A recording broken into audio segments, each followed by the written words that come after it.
Hello guys. तो guys फिर से स्वागत है आपका इस लेक्चर में ओ लर्निंग पॉइंट चैनल पे। तो अब इस लेक्चर में हम नया टॉपिक थर्मोडायनेमिक्स क्लास 12 का स्टार्ट करेंगे, जो कि सेकंड लास्ट लेक्चर होगा। इसके बाद हमारा लास्ट लेक्चर आएगा जहां पर आपका पूरा थर्मोडायनेमिक्स चैप्टर कंप्लीट हो जाएगा। ठीक है, तो इस लेक्चर में हम बात करेंगे अबाउट आपका एंट्रोपी के बारे में, है ना।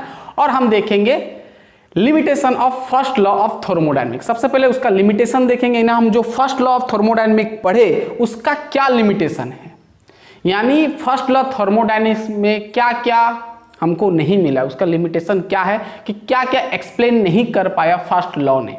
तो हम थोड़ा डिस्कस करेंगे, फिर एंट्रोपी जाएंगे, फिर हम सवाल लेंगे। तो चलिए स्टार्ट करते हैं। मैं हूं शंकर गुरु और आप देख रहे हैं ओ लर्निंग पॉइंट में।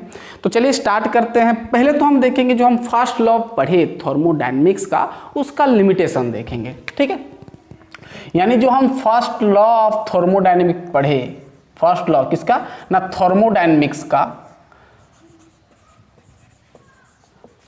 थर्मोडायनेमिक्स का, उसका पहले हम देखेंगे लिमिटेशन। फर्स्ट लॉ थर्मोडायनेमिक्स का हम क्या देखेंगे, लिमिटेशन पहले हम देख लेते हैं, फिर जाएंगे उसका एंट्रोपी का।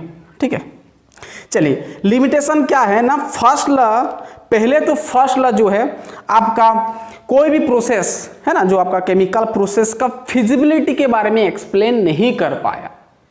ठीक है, यानी कोई भी रिएक्शन फिजिबल है कि नहीं वो एक्सप्लेन नहीं कर पाया। यानी हम लिख सकते हैं कि it could not explain, it could not explain, ध्यान सुना, it could not explain the feasibility. सवाल आएगा भाई, अब थोड़ा कहानी समझ जाओ। It could not explain the feasibility of process और रिएक्शन आप कह सकते हैं। ठीक है, दूसरा ये कि ये आपका ध्यान सुनना, जो हीट का डायरेक्शन के ऊपर ये नहीं बता पाया, फ्लो ऑफ हीट का डायरेक्शन नहीं बता पाया, यानी जो हमारा हीट ट्रांसफर हो रहा था एक जगह से दूसरे जगह, तो हीट का डायरेक्शन ये नहीं बता पाया।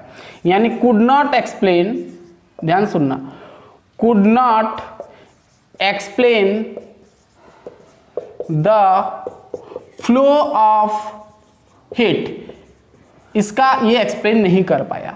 तीसरा पॉइंट आप लिख सकते हैं कि ये आपका स्पॉन्टेनियस, यानी जो आपका रिएक्शन है, यानी जो आपका रिएक्शन का जो प्रोसेस है वो आपका स्पॉन्टेनियस होगा ना नॉन स्पॉन्टेनियस होगा, ये भी एक्सप्लेन नहीं कर पाया फर्स्ट लॉ ने।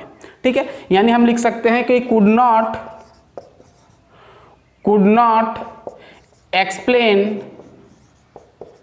explain the spontaneous and non-spontaneous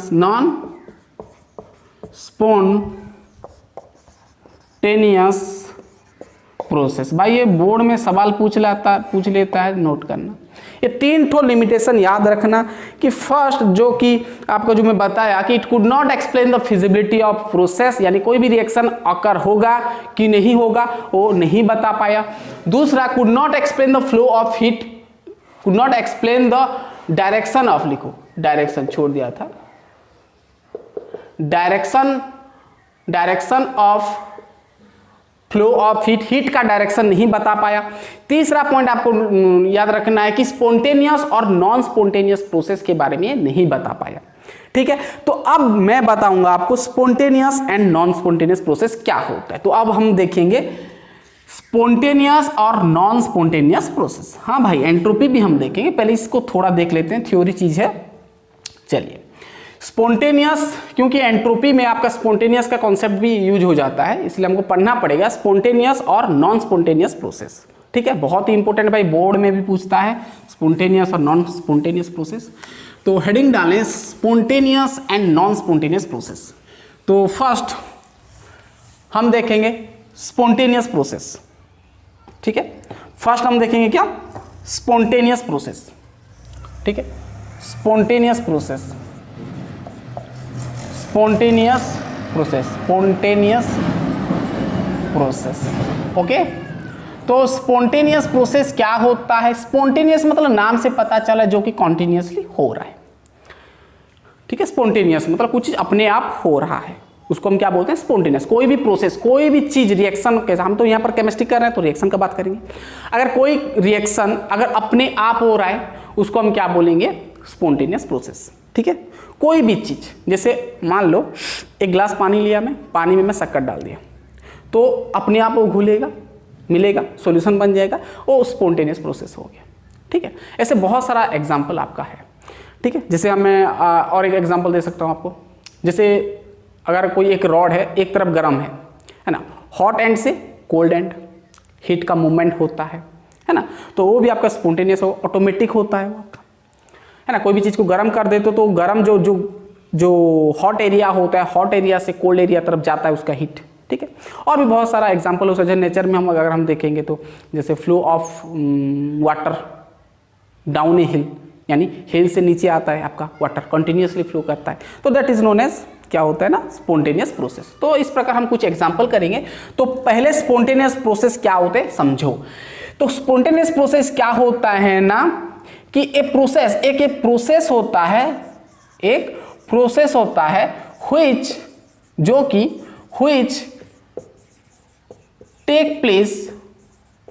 which take place by itself, यानी अपने आप होता है, by itself, और ध्यान सुनना, और by इनिशिएशन, यानी अगर हम कुछ इनिशिएट कर देंगे, यानी कुछ हमारी तरफ से कुछ एफर्ट लगा देंगे, हमारी तरफ से कुछ वर्क कर देंगे, तो अगर वो प्रोसेस हो रहा है कंटिन्यूसली, देन हम कहेंगे स्पॉन्टेनियस प्रोसेस। और बाय इनिशिएशन एंड इंडिपेंडेंट, ध्यान सुना, and independent the rate of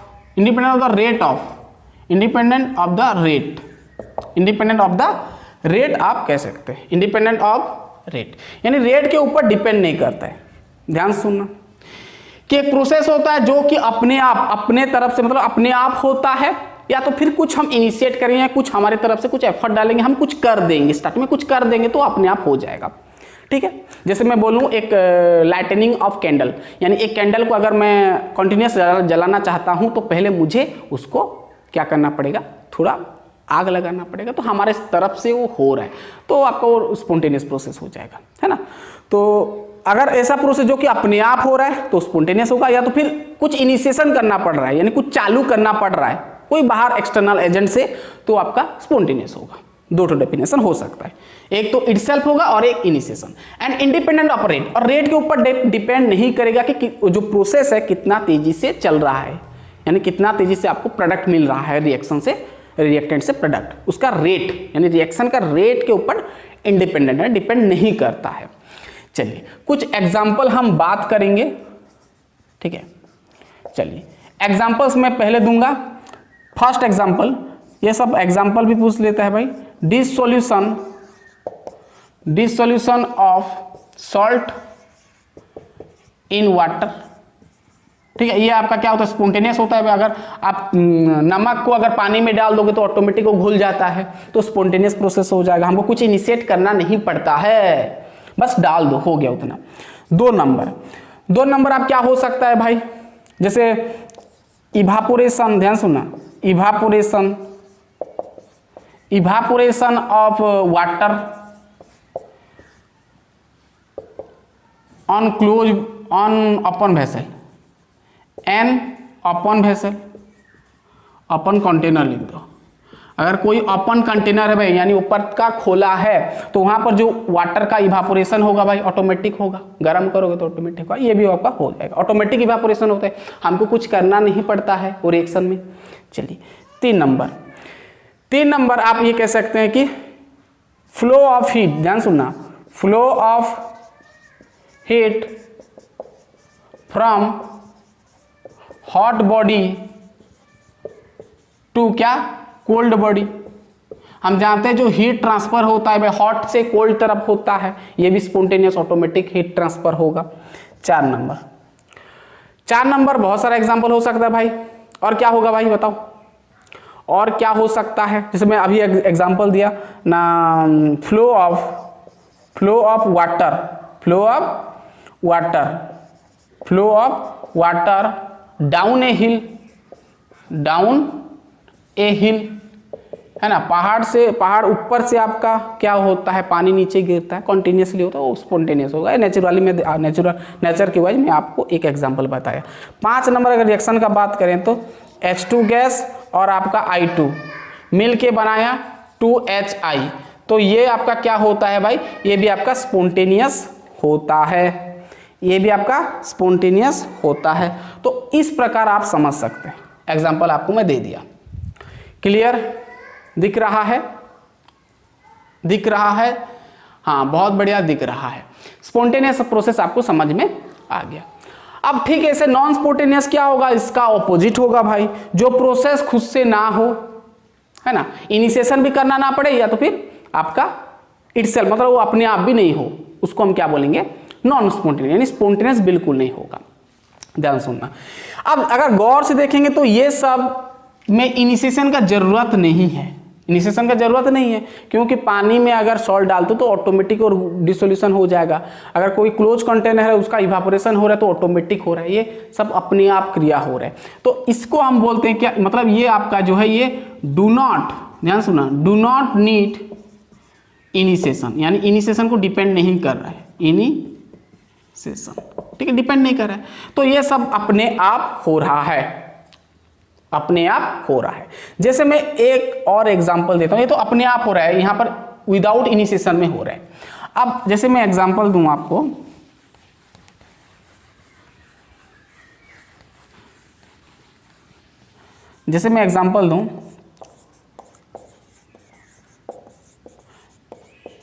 lightning of candle, जैसे मैं अभी बोला, तो ये आपका क्या हो जाएगा, यहाँ पर इनिशिएट करना पड़ेगा, हमको कुछ एफर्ट डालना पड़ेगा, कुछ बाहर से हमको करना पड़ेगा, वर्क डन हमको चाहिए यहाँ पर।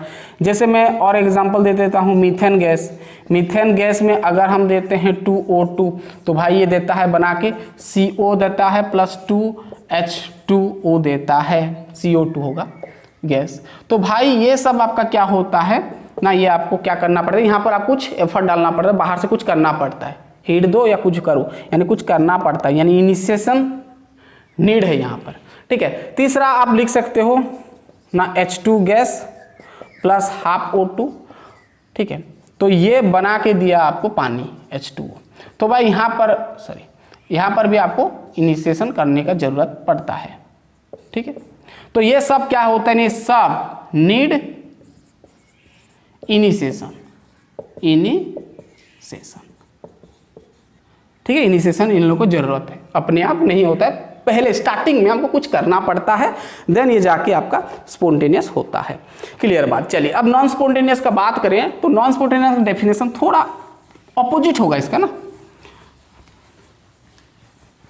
नॉन स्पॉन्टेनियस का प्रोसेस आपका ऑपोजिट होगा, यानी a process which take place, a process which neither, यहाँ पर लिखो which neither take place by itself और बाय इनिशिएशन एंड, ये इसको काट दो बस, ये आपका ये नॉन स्पॉन्टेनियस हो जाएगा, ये आपका नॉन हो जाएगा, ठीक है। नॉन स्पॉन्टेनियस प्रोसेस क्या होगा ना, कोई एक ऐसा प्रोसेस जो neither take place by itself और बाय इनिशिएशन, यानी अपने आप भी नहीं होगा कि कुछ हमको इनिशिएट करने से भी नहीं होगा, जैसे यानी पॉसिबल ही नहीं है। अब आसपास ये इसका एग्जाम्पल ही नहीं बनेगा भाई, अगर इसका एग्जाम्पल बनेगा तो उसका कुछ मतलब ही नहीं बनेगा, कुछ लॉजिक ही नहीं होगा। जैसे मैं बोलूं, ठीक है, जैसे मैं बोलूं फ्लो ऑफ वाटर ऑफ ए हिल, क्या पानी नीचे से ऊपर जाता है? नहीं जाता है। जैसे मैं बोलूं डिफ्यूजन ऑफ, ध्यान सुनना, डिफ्यूजन ऑफ गैस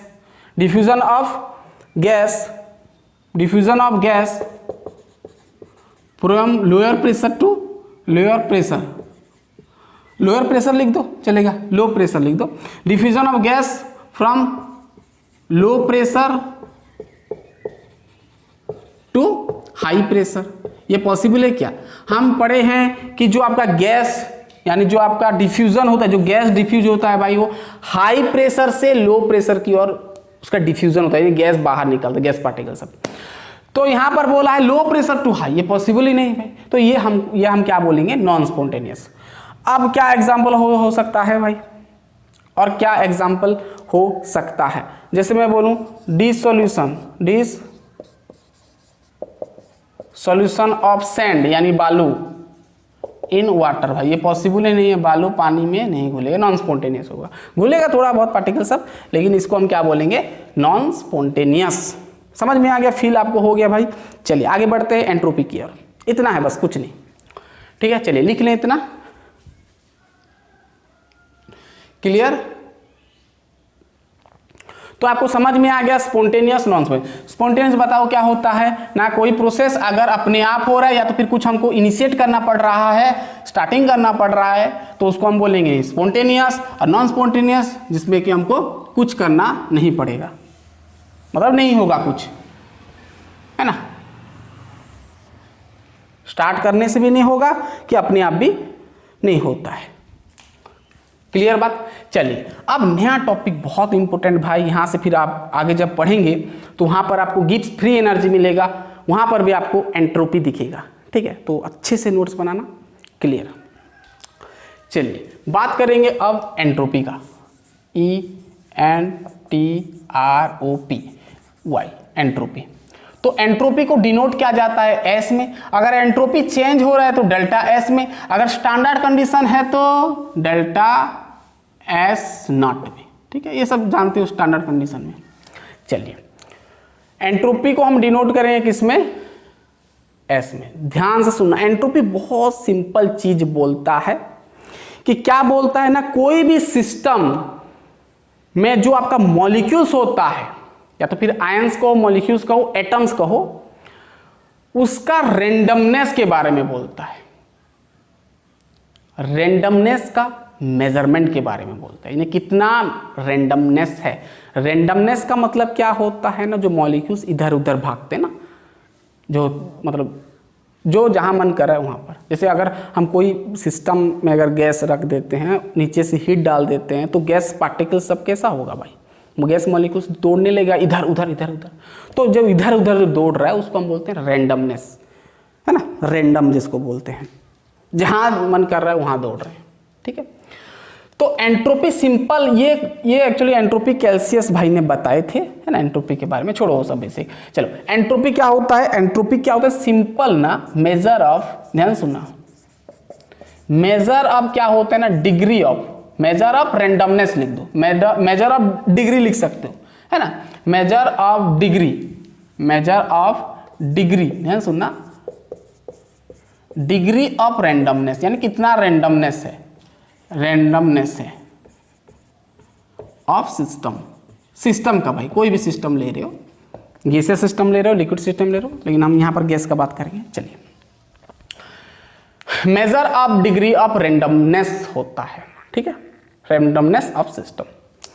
चलिए ध्यान सुनना, जैसे मैं यहां पर ध्यान सुनना, अब रेंडमनेस का अगर हम 3 ठो स्टेट का बात करें, जैसे यहां पर क्या है ना, एक सॉलिड है, चलो इसको मैं एक कंटेनर में रखूंगा, मतलब एक डिब्बा टाइप का बनाऊंगा, यहां पर मान लो एक सॉलिड है, क्या है ये भाई, सॉलिड है। हम जानते हैं सॉलिड के अंदर जो पार्टिकल्स होता है क्या होते हैं ना, चिपक कर रहते हैं, यानी पूरा क्लोजनेस होता है, यानी जो मॉलिक्यूल्स या तो फिर आयंस को पूरा आपस में जुड़े हुए होते हैं, इसी वजह सॉलिड क्या होता है भाई, हार्ड होता है, क्या होता है, हार्ड होता है। किस लिए, क्योंकि यहाँ पर जो मॉलिक्यूल्स होते हैं, मॉलिक्यूल्स होते हैं भाई, जो पार्टिकल्स होते हैं वो आपका क्लोजली पैक्ड होते हैं, क्लोजली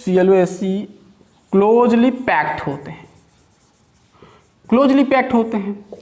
अब लिक्विड का बात करें तो इससे थोड़ा इसका मॉलिक्यूल्स थोड़ा डिस्टेंस में होता है, थोड़ा दूरी दूरी में होता है, इसीलिए हम लिक्विड मतलब एक लिक्विड मतलब जानते हैं तरल अवस्था में होता है। अगर हम गैस का बात करें तो गैस का आपका क्या होता है ना, जो मॉलिक्यूल्स इससे बहुत ज़्यादा गैपिंग होता है, डिस्टेंस बहुत कम होता है। तो अब मुझे बताओ ये तीनों में से रेंडमनेस किसका ज़्यादा होगा, इसका ज़्यादा होगा, क्योंकि गैस सब बहुत दूर दूर है, मस्त उड़ रहे हैं ऊपर, ठीक, इधर उधर उड़ रहे हैं, मतलब रेंडमनेस ज़्यादा इसका होगा। तो ध्यान सुनना, एंट्रोपी क्या होता है ना, measure of degree of randomness. तो सबसे ज्यादा डिग्री किसका होगा भाई, इसका, यानी इसका मैक्सिमम रैंडमनेस होगा। ये भाई सॉलिड स्टेट में है मैटर, और ये आपका लिक्विड स्टेट में है, और ये आपका गैस स्टेट में और गैसेस स्टेट में। तो इसका मैक्सिमम क्या होगा, रैंडमनेस होगा, और रैंडम होगा, मैक्सिमम रैंडम होगा। इससे ये थोड़ा कम होगा, इससे ये पूरा कम होगा, यानी ये पूरा लिस्ट होगा, लिस्ट आपका रैंडम होगा और रैंडमनेस होगा, है ना। ध्यान सुना, रैंडमनेस का और एक नाम होता है जिसको हम बोलते हैं डिसऑर्डर केमिस्ट्री में। डिसऑर्डर मतलब क्या होता है, मतलब ऑर्डरली अरेंजमेंट अगर नहीं हुआ है तो उसको हम डिसऑर्डर बोलेंगे। जैसे देखो सॉलिड में पूरा ऑर्डरली अरेंजमेंट है, पूरा मतलब पूरा सेम देखो साइज भी सेम है, ऊपर से मान लो यहाँ पर NaCl का अगर सॉलिड देखेंगे तो ये Na+Cl- NaCl+, मतलब Na+Cl- पूरा प्रॉपरली अरेंजमेंट हुआ है। लेकिन यहाँ पर देखो थोड़ा कम, उसका डिसऑर्डर थोड़ा कम हुआ है, सॉरी मतलब इसका डिसऑर्डर तो बहुत, इसका डिसऑर्डर बहुत कम है, सॉरी इसका डिसऑर्डर बहुत कम है, इसका थोड़ा कम है, इसका बहुत ज़्यादा कम है डिसऑर्डर, ठीक है। मतलब सॉरी उल्टा बोल दिया, इसका डिसऑर्डर ज़्यादा होगा क्योंकि रैंडमनेस ज़्यादा है ना भाई, मॉलिक्यूल सब इधर उधर, बहुत इधर उधर, मतलब कुछ प्रॉपरली अरेंजमेंट नहीं हुआ, सीक्वेंस में नहीं रखा गया है मॉलिक्यूल, सबको इधर उधर है पूरा, है ना, कुछ सीक्वेंस में नहीं बना, एक लाइन में नहीं बना है। तो इसका डिसऑर्डर ज़्यादा होगा, यानी रैंडमनेस ज़्यादा होगा, इसका थोड़ा कम होगा, इसका और कम होगा, यानी लिस्ट आपका रैंडमनेस ये होगा, या तो फिर लिस्ट आप कह सकते हैं डिसऑर्डर, लिस्ट डिसऑर्डर इसका होगा, और उसका मैक्सिमम डिसऑर्डर। तो भाई कई बार डिसऑर्डर भी बोल देता है, तो नोट करना, ठीक है, क्लियर बात। यानी अगर यहाँ पर हम एंट्रोपी का बात करें तो एंट्रोपी ऑफ सॉलिड का, ध्यान सुना, एंट्रोपी ऑफ सॉलिड का जो एंट्रोपी होता है बहुत कम होगा, किससे ना, लिक्विड से, और लिक्विड से ज़्यादा एंट्रोपी होगा किसका ना, गैस का, सॉरी यहाँ पर लिख दो लिक्विड, मतलब एंट्रोपी लिक्विड का, फिर एंट्रोपी किसका ना, सॉलिड का, मतलब गैस का, ठीक है। तो ये आपका क्या है ना, ऑर्डर है एंट्रोपी का। तो यहाँ पर क्या समझ में आया कि, ध्यान सुनना, यहाँ पर क्या समझ में आया कि डिग्री ऑफ रैंडमनेस, यानी रैंडमनेस जितना ज़्यादा होगा, रैंडमनेस और डिसऑर्डर, ध्यान सुनना, रैंडमनेस और डिसऑर्डर, ठीक है, रैंडमनेस और डिसऑर्डर जितना ज़्यादा होगा, ग्रेटर होगा, उसका एंट्रोपी भी क्या होगा, उतना ज़्यादा होगा। समझ में आ गया, क्लियर बात। नोट कर लें, दो पॉइंट बहुत इंपॉर्टेंट है।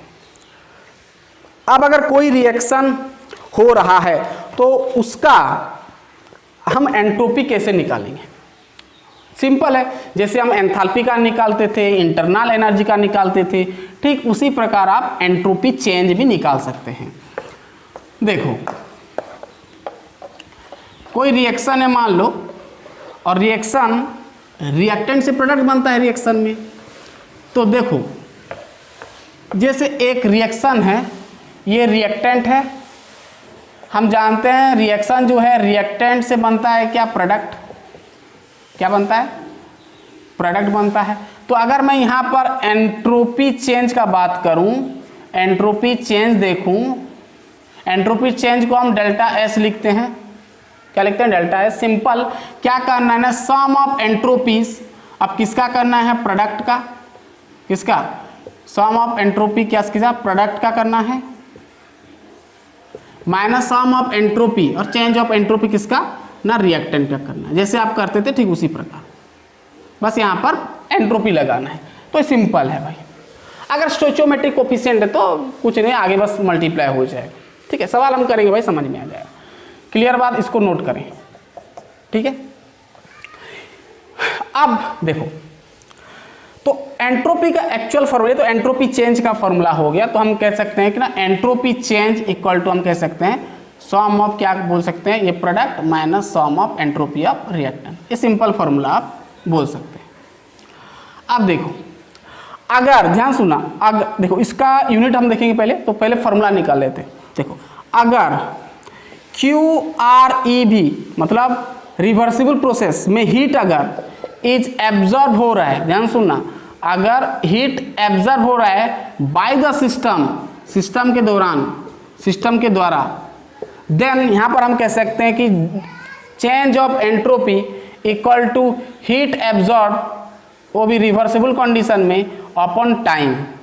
इसका फॉर्मूला है, किसका फॉर्मूला, ये एंट्रोपी चेंज का फॉर्मूला। ध्यान से सुनना, बहुत इंपॉर्टेंट है। तो एंट्रोपी का फॉर्मूला क्या होता है, सिंपल याद रखो, Q/T। Q आपका कैसा होगा, रिवर्सिबल होगा, है ना, रिवर्सिबल केस का यहाँ पर देख रहे हैं। T मतलब टाइम है।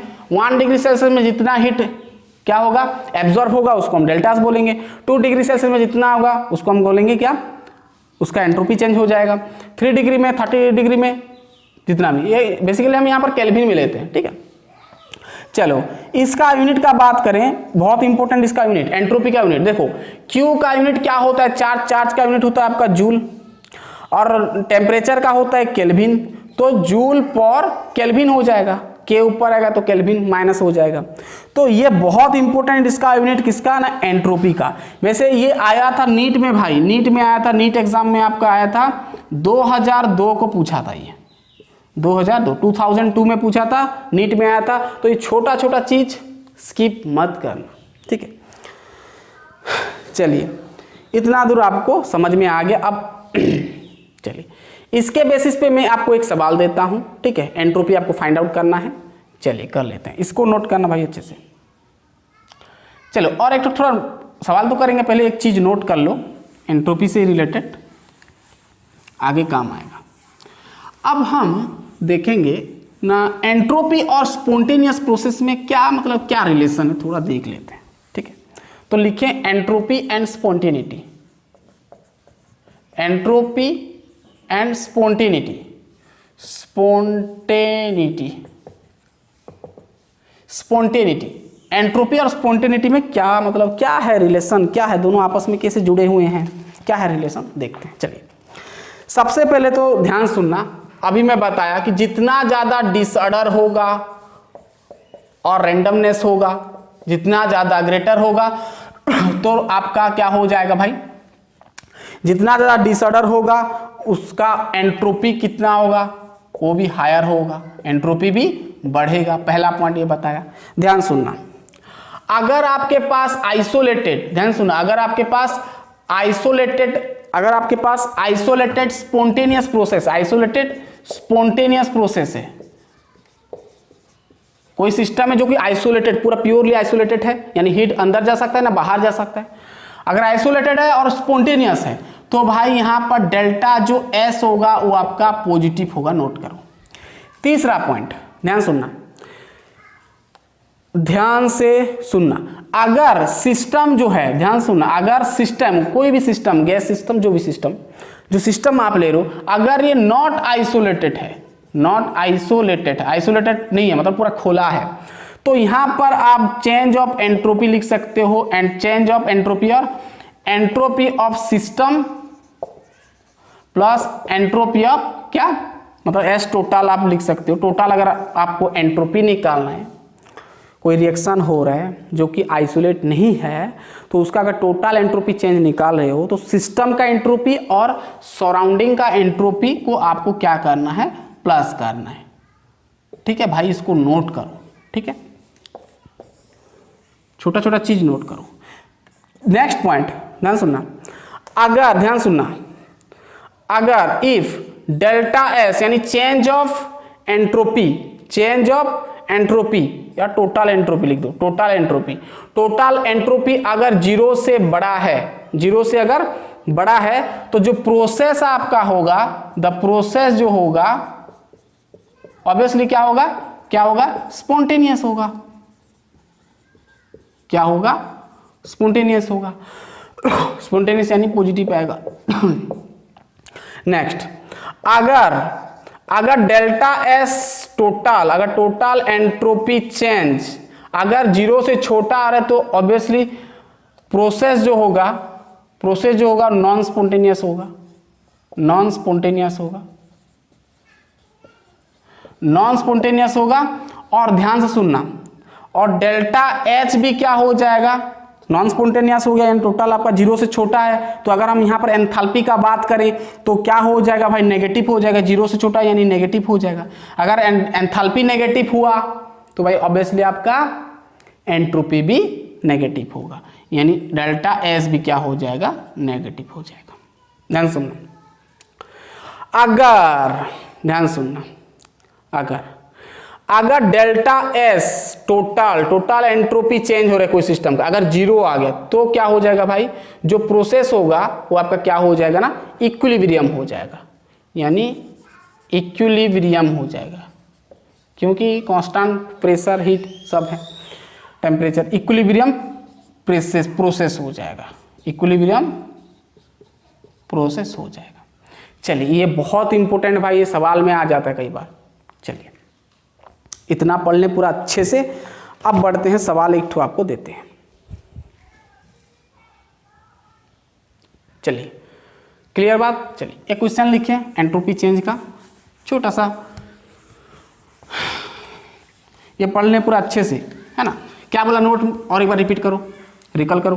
क्या बोला कि पहले तो ये बोला कि डिसऑर्डर जितना ज़्यादा होगा एंट्रोपी उतना होगा, यानी रेंडमनेस बढ़ेगा तो उसका डिग्री ऑफ रेंडमनेस भी बढ़ेगा, और डिग्री ऑफ रेंडमनेस से मतलब हम जानते हैं एंट्रोपी, जो कि मेजर करता है यानी कितना रेंडमनेस है मॉलिक्यूल सबका, है ना। दूसरा पॉइंट बोला कि डेल्टा एस अगर 0 से बड़ा है तो डेल्टा एस आपका पॉजिटिव होगा, अगर डेल्टा एस टोटल 0 से छोटा है तो आपका डेल्टा एच नेगेटिव, सो आपका डेल्टा एस नेगेटिव हो जाएगा। अगर 0 आ रहा है delta S total entropy change अगर 0 आ रहा है देन वो आपका प्रोसेस एट इक्विलिब्रियम हो जाएगा। चलिए बहुत बढ़िया। अब एक सवाल मैं आपको दूंगा, पहले तो चेक कर लेता हूँ दिख रहा है, बहुत बढ़िया दिख रहा है। एक सवाल करो, ठीक है, फिर हम आगे बढ़ेंगे। 2CO carbon monoxide gas oxygen के साथ रिएक्ट करके बनाया CO2, 2 CO2 बनाया, ठीक है। तो आपको यहाँ पर हाँ और एक चीज़ याद करना, छोड़ो वो आप जानते हो। द एब्सोल्यूट एंट्रोपीज, क्या बोला है, द एब्सोल्यूट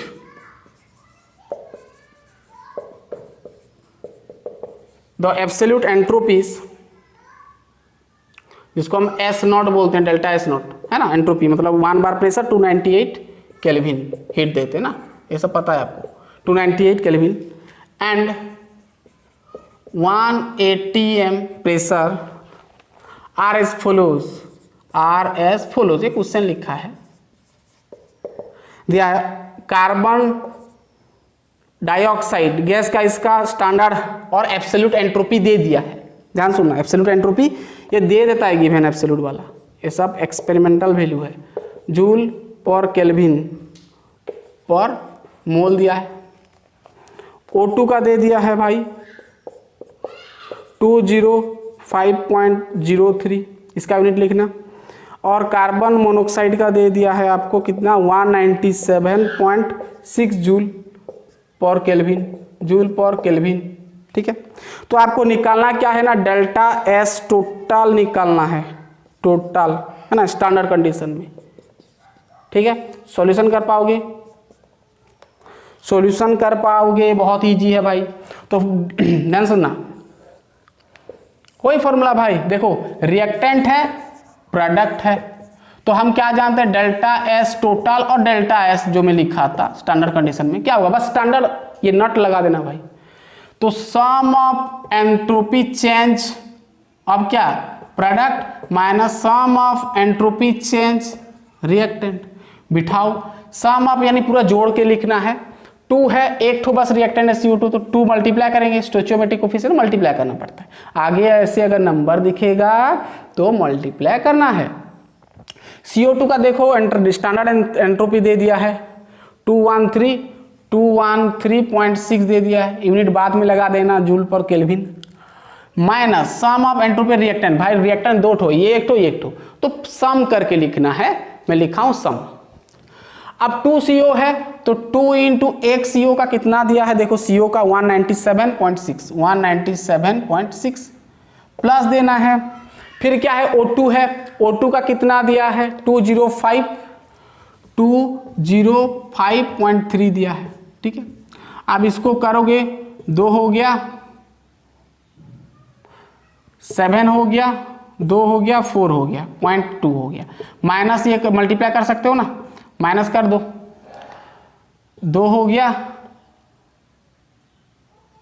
5 हो गया, 8 हो गया, 3 हो गया, है ना, देखना मल्टीप्लाई करना 20.53। अब सबको अगर कैलकुलेशन करोगे माइनस को हटाना है ना, मल्टीप्लाई कर दो सभी में, तो प्लस माइनस करोगे तो आपको मिलेगा -173.0 जूल पर केल्विन। ठीक है, तो इस प्रकार आप सॉल्व कर सकते हैं। क्लियर? चलिए अब थोड़ा हम और एक टॉपिक देखते हैं, फिर और न्यूमेरिकल्स करेंगे और क्वेश्चन करेंगे। ठीक है, प्रीवियस ईयर का। चलिए अब हम देखेंगे एंट्रोपी चेंज फेज ट्रांजिशन में क्या होता है। फेज ट्रांजिशन में अगर कोई रिएक्शन सॉलिड से लिक्विड बन रहा है, या तो फिर लिक्विड से वेपर बन रहा है, या तो फिर सॉलिड से वेपर बन रहा है, तो वहां पर एंट्रोपी चेंज क्या होता है थोड़ा देख लेते हैं बोला। चलिए जैसे हम एंथैल्पी का देखे थे फेज ट्रांजिशन में, इसी प्रकार एंट्रोपी का भी देख लेते हैं।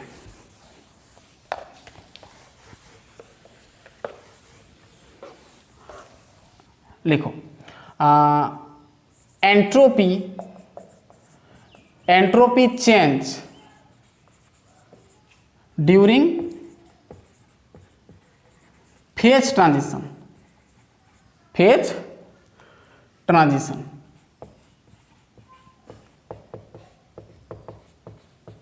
फेज ट्रांजिशन में क्या होता है एंट्रोपी। ठीक है, पहले तो हम देखेंगे entropy of fusion. Entropy of fusion, entropy of fusion, पहले तो फ्यूजन आता है तो फिर फ्यूजन का देखेंगे।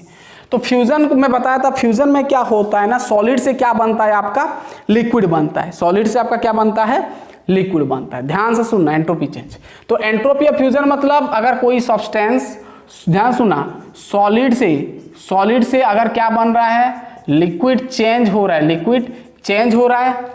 ध्यान सुनना, 1 मोल सॉलिड, 1 मोल सॉलिड अगर लिक्विड में चेंज हो रहा है, तो यहां पर जो एंट्रोपी चेंज मिलेगा आपको, एंट्रोपी चेंज मिलेगा, वो आपका क्या होगा ना, एंट्रोपी ऑफ फ्यूजन, यानी डेल्टा एस फ्यूजन होगा, है ना, डेल्टा एस फ्यूजन होगा। अगर 1 मोल सॉलिड लिक्विड में कन्वर्ट हो रहा है, टेम्परेचर एट बॉइलिंग टेम्परेचर लिख दो, एट मेल्टिंग टेम्परेचर और boiling temperature, at boiling temperature, melting लिख दो, मेल्टिंग टेम्परेचर, मेल्टिंग टेम्परेचर में। ठीक है, तो उसको हम क्या बोलेंगे, डेल्टा एस फ्यूजन, यानी एंट्रोपी ऑफ फ्यूजन। तो ध्यान सुनना, एंट्रोपी ऑफ फ्यूजन को हम क्या लिख सकते हैं भाई, देखो भाई, कोई है सॉलिड, ध्यान सुनना, सॉलिड से क्या बन रहा है, लिक्विड बन रहा है, यानी आपका एक रिएक्शन बन गया। तो हम जानते हैं एंट्रोपी चेंज कैसे निकालेंगे, प्रोडक्ट से रिएक्टेंट को माइनस करेंगे, यानी चेंज ऑफ क्या, entropy change of liquid minus entropy change of किसका, सॉलिड करेंगे, है ना। तो ऑब्वियसली इसका ज़्यादा होगा, क्योंकि लिक्विड में रेंडमनेस ज़्यादा होता है, मॉलिक्यूल्स थोड़ा डिस्टेंस होता है। तो इसको हम ऐसे भी लिख सकते हैं, डेल्टा, ध्यान सुनना, Q ऐसे लिख सकते हैं, Q बाई क्या लिख सकते हैं, T लिख सकते हैं। मेल्टिंग टेम्परेचर देख रहे हैं तो Q बाई TM हम लिख सकते हैं, और Q बदले आप लिख सकते हो delta H, delta H। Q जो है आपका डेल्टा H के साथ बराबर ही होता है, फ्यूजन H। ठीक है, क्लियर बात, ठीक है। चलिए अब दूसरा, एंट्रोपी ऑफ, ध्यान सुनना, एंट्रोपी ऑफ वेपोराइजेशन और इवापोरेशन लिख दो, वेपोरेशन, एंट्रोपी ऑफ, ये हो गया ना, लिख लीजिए, एंट्रोपी ऑफ वेपोराइजेशन, वेपोराइजेशन। ठीक है, एंट्रोपी ऑफ वेपोराइजेशन में क्या होता है, यहाँ पर 1 मोल, ध्यान सुना, 1 मोल लिक्विड, यहाँ पर 1 मोल लिक्विड में क्या होता है ना, गैस बनता है, क्या बनता है, गैस में कन्वर्ट होता है एट बॉइलिंग टेम्परेचर, है ना, एट बॉइलिंग टेम्परेचर, बॉइल करना पड़ता है तब जाके वेपर बनता है। एट बॉइलिंग टेम्परेचर जिसको हम बोलते हैं डेल्टा एस यानी चेंज ऑफ, और एंट्रोपी ऑफ वेपोराइजेशन यानी VAP लिखते हैं यहाँ पर। ठीक है, सिंपल सा भाई। तो यहाँ पर क्या होगा, लिक्विड से गैस बन रहा है तो क्या हो जाए, डेल्टा एस वेपोराइजेशन क्या हो जाएगा भाई कि चेंज ऑफ एंट्रोपी ऑफ क्या हो जाएगा, लिक्विड से गैस यानी गैस पहले आएगा क्योंकि गैस का रेंडमनेस ज़्यादा हो जाएगा, minus delta S of liquid हो जाएगा। ठीक है, तो इसका अगर फॉर्मूला लिखते हो तो डेल्टा एच वेपोराइजेशन बाय क्या हो जाएगा आपका TB, बॉइलिंग टेम्परेचर। ठीक है, एंट्रोपी ऑफ फ्यूजन समझ में आ गया, एंट्रोपी ऑफ वेपोरेशन समझ में आ गया। अब आता है एंट्रोपी ऑफ सब्लिमेशन। अब जानते हो सब्लिमेशन में क्या होता है, डायरेक्ट आपका 1 मोल सॉलिड से डायरेक्ट वेपर बन जाता है ना। चलिए सब्लिमेशन का बात करेंगे। Entropy of sublimation, entropy of sublimation, entropy of sublimation में क्या होता है ना, 1 मोल, अगर कोई 1 मोल सब्सटेंस जो कि सॉलिड होगा वो डायरेक्ट क्या हो जाएगा ना, वेपर बन जाएगा। क्या बन जाएगा, अगर वेपर बन रहा है एट फैट नहीं लगेगा यहाँ पर, है ना, जो भी टेम्परेचर आप दोगे वेपर बन जाएगा, तो इसको हम क्या बोलेंगे, क्या बोलेंगे, डेल्टा एस क्या सब्लिमेशन। ठीक है, बात समझ में आया। तो सॉलिड से क्या बन रहा है, वेपर, तो ये प्रोडक्ट हो गया। तो delta S sublimation equal to delta, हम लिख सकते हैं क्या, लिख सकते हैं delta S vaporisation, delta sorry vaporisation sorry आपका वेपर लिख दो, माना डेल्टा एस क्या हो जाएगा, सॉलिड। ठीक है, अब इसको डेल्टा एच लिख सकते हो, वेपोरेशन का देख रहे हैं, सॉरी सब्लिमेशन का देख रहे हैं, तो डेल्टा एच सब्लिमेशन लिख दो नीचे थोड़ा, और नीचे क्या हो जाएगा T, कोई गिवन टेम्परेचर में कितना एंथैल्पी एब्जॉर्ब हो रहा है और एंथैल्पी चेंज हो रहा है आप कह सकते हैं। क्योंकि भाई एंट्रोपी तो जैसे भी करके एंथैल्पी को डिपेंड करेगा, क्योंकि एंथैल्पी आपका हीट कंटेंट होता है ना, जितना ज़्यादा हीट एब्जॉर्ब करेगा सिस्टम उतना उसका रैंडमनेस बढ़ेगा, और रैंडमनेस बढ़ेगा तो एंट्रोपी भी बढ़ेगा, यानी डायरेक्टली प्रोपोर्शनल आप कह सकते हैं। चलिए भाई, आपको समझ में आ गया। कुछ हम प्रीवियस ईयर का सवाल लेते हैं, नीट का होगा तो JEE का भी देखेंगे। चलिए एंट्रोपी से रिलेटेड, ठीक है, चलिए पहला सवाल लिखें, नीट में अभी अभी रिसेंट आया था। चलिए लिखें, क्वेश्चन नंबर 1 पूछा है, फॉर द रिएक्शन, एक रिएक्शन दिया है 2Cl, है ना, और 2 क्लोरीन एटम्स है, गैस है, ये बना एक मॉलिक्यूल Cl2 गैस। तो आपको पूछा है द करेक्ट ऑप्शन क्या होगा। इच फर्स्ट ऑप्शन दिया है डेल्टा एच जो होगा 0 से बड़ा होगा, एंड डेल्टा एस आर मतलब कोई एक रिएक्शन का एंट्रोपी। भाई कई बार मैं क्या करता हूँ ना, कुछ छोड़ देता हूँ, तो समझ आना, जैसे हम या आर तो आगे से पढ़ते आ रहे हैं, यानी रिएक्शन होता है, एंट्रोपी ऑफ रिएक्शन होता है ना, 0 से छोटा बोला है। दूसरा ऑप्शन दिया है डेल्टा आर एच मतलब एंथैल्पी ऑफ रिएक्शन, यानी रिएक्शन का एंथैल्पी 0 से छोटा, एंड डेल्टा आर एस 0 से छोटा। और सी ऑप्शन दिया है डेल्टा आर एच 0 से बड़ा, एंड डेल्टा आर एस 0 से बड़ा। अगर आप देखो ये सॉल्यूशन बहुत ही ईजी है भाई, देखो 2Cl गैस से क्या बन रहा है, Cl2 बन रहा है। तो ये कौन सा प्रोसेस है भाई, पहले समझ जाओ। यहाँ पर 2Cl है, 2Cl है, तो यहाँ 2Cl से Cl2 बन रहा है, यानी मॉलिक्यूल्स बन रहा है। तो ये आपका क्या हो जाएगा, एक्सोथर्मिक प्रोसेस हो जाएगा, एक्सोथर्मिक प्रोसेस हो जाएगा। और हम जानते हैं एक्सोथर्मिक में डेल्टा एच क्या होता है, नेगेटिव होता है, तो ऑब्वियसली 0 से क्या होगा, डेल्टा एच छोटा होगा। अगर 0 से डेल्टा एच छोटा है तो ऑब्वियसली डेल्टा एस भी 0 से छोटा होगा, है ना, तो ऑब्वियसली ये हो जाएगा आपका, कहाँ गया, ये होगा ना, हाँ ये होगा, तो बी ऑप्शन इज करेक्ट। तो भाई ये नीट में पूछा था, नीट 2020 में पूछा था, ठीक है। चलिए हो गया, लिख लिए। चलिए नेक्स्ट सवाल,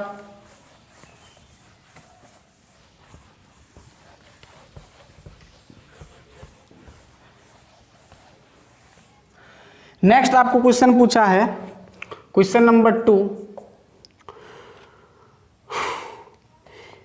in which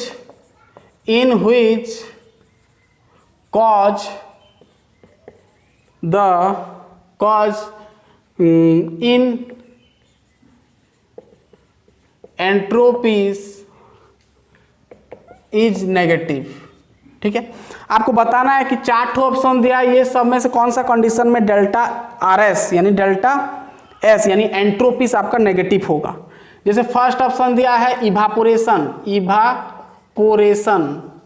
और वेपोराइजेशन के साथ, इवापोरेशन ऑफ वाटर दिया है। बी ऑप्शन दिया है आपको एक्सपांशन, ध्यान सुनना, expansion of gas at constant temperature. C option दिया है आपको sublimation of solid to gas, ठीक है। डी ऑप्शन दिया है आपको 2H गैस बनाया आपका H2 मॉलिक्यूल, ठीक है। तो इसमें से कौन सा में डेल्टा यानी एंट्रोपीज नेगेटिव होगा भाई। पहले देखो इवापोरेशन ऑफ वाटर, यानी वाटर क्या है आपका लिक्विड, यानी लिक्विड से क्या बन रहा है आपका, लिक्विड से वेपर बन रहा है, लिक्विड से वेपर बन रहा है। तो भाई यहां पर अगर हम एंट्रोपी देखेंगे, एंट्रोपी चेंज देखेंगे यानी डेल्टा आर एस देखेंगे, तो क्या करेंगे, वेपर का पहले आएगा, डेल्टा एस वेपर आएगा यानी गैस आएगा पहले, और फिर आएगा आपका डेल्टा एस लिक्विड आएगा, ठीक है। तो ऑब्वियसली डेल्टा एस गैस का रेंडमनेस ज्यादा है यानी पॉजिटिव आएगा, तो पॉजिटिव से नेगेटिव जाएगा तो पॉजिटिव ही बचेगा, ये तो ज्यादा है ना, कम करूँ तो ऑब्वियसली ये पॉजिटिव ही आएगा, यानी ये आपका पॉजिटिव आएगा, नेगेटिव नहीं आएगा। अब इसका अगर बात करें expansion of gas at constant temperature, gas expansion हो रहा है, लिक्विड से गैस बन रहा है, तो ये भी गैस माइनस क्या हो जाएगा, अगर यहाँ पर डेल्टा आर एस देखेंगे तो ये भी आपका क्या होगा, गैस आएगा, gas minus delta S liquid करेंगे। तो भाई इसका रेंडमनेस ज्यादा है तो ऑब्वियसली ना, ज्यादा अगर मान लो ये 2 है, 2 केल्विन है, और यहाँ पर ज्यादा है मतलब 3 केल्विन है, और 3 केल्विन पर 3 जूल पर केल्विन है, जितना भी है मतलब 2 से ज़्यादा है, मान लो 5 है, तो 5 से 2 चला जाएगा तो 3 बचेगा, तो ऑब्वियसली 3 पॉजिटिव ही मिलेगा, क्योंकि भाई ये पॉजिटिव नंबर बड़ा है, तो ऑब्वियसली नेगेटिव कटेगा, नेगेटिव को काटेगा तो ऑब्वियसली बड़ा होगा, तो ये भी आपका डेल्टा आर एस क्या हो जाएगा, पॉजिटिव हो जाएगा। अब sublimation of solid to gas, solid to gas मतलब क्या होता है इसमें कि हम delta R S equal to लिख पाएंगे, पहले गैस का रेंडमनेस ज़्यादा है तो गैस से सॉलिड को माइनस करेंगे, प्रोडक्ट से रिएक्टेंट को हम माइनस करते हैं, तो डेल्टा एस गैस से क्या करेंगे, माइनस डेल्टा एस क्या करेंगे, सॉलिड्स, है ना। तो ऑब्वियसली ये भी आपको पॉजिटिव मिलेगा, क्योंकि गैस का रेंडमनेस ज़्यादा तो एंट्रोपी ज़्यादा, सॉलिड का कम यानी एंट्रोपी से कम, तो पॉजिटिव से नेगेटिव जाएगा, कटेगा, बड़ा से छोटा कटेगा, बड़ा ही मिलेगा पॉजिटिव ही मिलेगा। अब इसका बात कर, जैसे मैं अभी एग्जांपल दिया, 2 हाइड्रोजन एटम से एक मॉलिक्यूल बन रहा है, तो ऑब्वियसली ये कौन सा प्रोसेस होगा, एक्सोथर्मिक। तो यहाँ पर आपको एनर्जी, यहाँ पर जब 2H मॉलिक्यूल्स बनता है यानी बॉन्ड बनता है तो एनर्जी रिलीज होता है, यहाँ पर, यानी एक्सोथर्मिक प्रोसेस, एक्सोथर्मिक यानी यहाँ पर जो heat energy delta heat energy release हो रहा है, हीट रिलीज हो रहा है, हीट रिलीज हो रहा है, यानी डेल्टा एच क्या हो जाएगा, नेगेटिव, डेल्टा एच नेगेटिव यानी डेल्टा एस भी नेगेटिव, ठीक है। तो ऑब्वियसली ये ही होगा, ठीक है। तो कौन सा एंट्रोपी कंडीशन में होगा ना, जब 2H गैस से H2 मॉलिक्यूल गैस बनेगा तब। क्लियर बात समझ में आ रहा है? क्लियर, चलिए लिख लें फटाफट, देन हम नेक्स्ट बढ़ेंगे आगे। बहुत इजी है। हाँ, ये भी 2000 आपका पूछा था, 2019 को पूछा था, है ना, 2019 को पूछा था, ये भी नीट का सवाल है। ठीक है, चलो जेई का मैं खोजा उतना अच्छा नहीं मिला तो नीट का मैं ले आया। चलो अब नेक्स्ट लेक्चर में देखेंगे जेई आईटी का जो मिलेगा हम लेके आएंगे। भाई इसमें से नीट से भी आईआईटी कई बार पूछ लेता है, जेई में भी पूछ लेता है, तो सब बराबर है। कॉन्सेप्ट आपको समझ में आ गया, कोई भी कैसा भी क्वेश्चन दे आप कर सकते हैं। चलिए अब नेक्स्ट आपको मैं सवाल दे रहा हूं न्यूमेरिकल से। What is the entropy change, लिखना है जूल पर केल्विन पर मोल यूनिट में भाई, जूल पर केल्विन पर मोल, व्हेन 1 मोल ऑफ आइस आपका सॉलिड है, इज कन्वर्टेड इनटू पानी यानी वाटर में कन्वर्ट हो रहा है। कितना डिग्री सेल्सियस में? 0 डिग्री सेल्सियस। तो आपको केल्विन में बनाना है, तो आपको डेल्टा एस वाटर का दे दिया है, स्टैंडर्ड एंट्रोपी चेंज दे दिया है 6.0 किलो जूल पर मोल आपको दे दिया है एट 0 डिग्री सेल्सियस में। ये गिवन है आपका, ये क्वेश्चन में दे दिया है भाई, और देगा भी। ठीक है, ऑप्शन देखो 21.98, बी ऑप्शन दिया है 20.13, सी ऑप्शन दिया है 2.013 और डी ऑप्शन दिया है आपका 2.198। ये नीट 2003 में पूछा गया सवाल है, 2003 में पूछा था ये। ठीक है, वही आपका नीट में। ठीक है, क्या बोला है कि यहां पर देखना, आइस है, 1 मोल आइस है। क्या है? आइस मतलब आपका सॉलिड है, आइस है। आइस से क्या बन रहा है? वाटर बन रहा है। ठीक है, आइस सॉलिड से क्या बन रहा है? लिक्विड बन रहा है। तो यहां पर आपको वाटर का देखना, ये प्रोडक्ट है और ये रिएक्टेंट है ना, ये प्रोडक्ट ये रिएक्टेंट। तो यहां पर क्या हो रहा है? सॉलिड से डायरेक्ट क्या बन रहा है? क्या बन रहा है?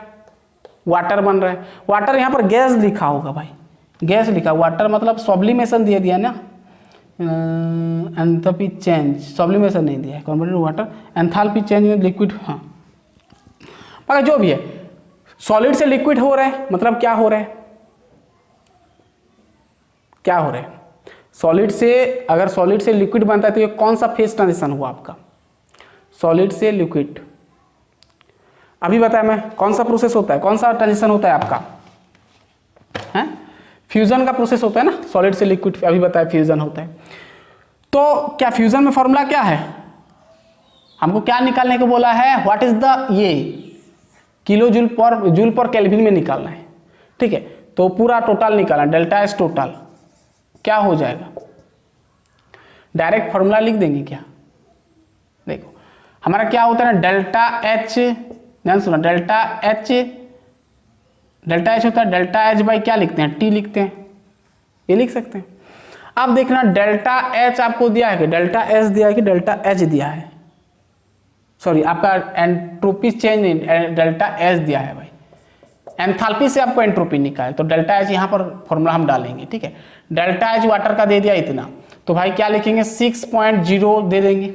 अब देखो यहाँ पर किलो जूल पर मोल है, हमको बनाना है जूल पर केल्विन, जूल पर केल्विन करना है, तो क्या हो जाएगा? 1000 आपको मल्टीप्लाई करना पड़ेगा, इसमें 1000 मल्टीप्लाई कर दो। और टेम्परेचर कितना है? 0 डिग्री सेल्सियस दिया है भाई, 0 डिग्री सेल्सियस में, तो आपको क्या करना है? केल्विन में बनाना है। तो टेम्परेचर को केल्विन में बनाना है, मतलब सेल्सियस को केल्विन में, तो 0 डिग्री सेल्सियस मीन्स 273 केल्विन होता है ना। तो यहाँ पर 273 केल्विन। अब सबको अगर मल्टीप्लाई करोगे तो आपका आएगा 21.98 किलो जूल पर मोल, सॉरी जूल पर केल्विन पर मोल आएगा। जूल पर केल्विन पर मोल। ये समझ में आया ना। यहाँ पर जो 1000 क्यों मल्टीप्लाई, क्योंकि आपका यूनिट जो पूछा है जूल पर केल्विन पर मोल में पूछा है, बट आपको एंथैल्पी जो दिया है किसमें दिया है ना, किलो जूल पर मोल दिया है। ठीक है, तो यूनिट को चेंज किया तो 1000 मल्टीप्लाई कर दिया।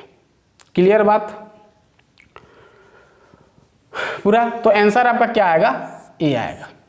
ठीक है, तो गाइस इस प्रकार का आपको सवाल पूछ सकता है, तो देखना अच्छे से। तो कंप्लीट हो गया आपका। तो हमारा लास्ट लेक्चर बच गया, तो हमारा पूरा कंप्लीट हो गया थर्मोडायनेमिक्स। बस लास्ट लेक्चर कल अपलोड आपका हो जाएगा। ठीक है, तो एंट्रोपी खत्म हुआ, फर्स्ट लॉ का लिमिटेशन कंप्लीट हुआ, स्पॉन्टेनियस नॉन स्पॉन्टेनियस कंप्लीट हुआ।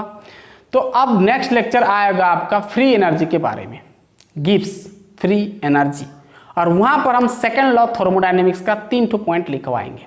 ठीक है, तो फर्स्ट लॉ तो गया, सेकंड लॉ का बस उसका लॉ क्या बोलता है वो लिख देंगे, और उसका गिब्स एनर्जी का इक्वेशन आएगा, फिर उसको न्यूमेरिकल्स में अप्लाई करेंगे, फिर हम सवाल करेंगे। तो चलिए पढ़ाई करते रहे, तुरंत हम मिलते हैं। All the best.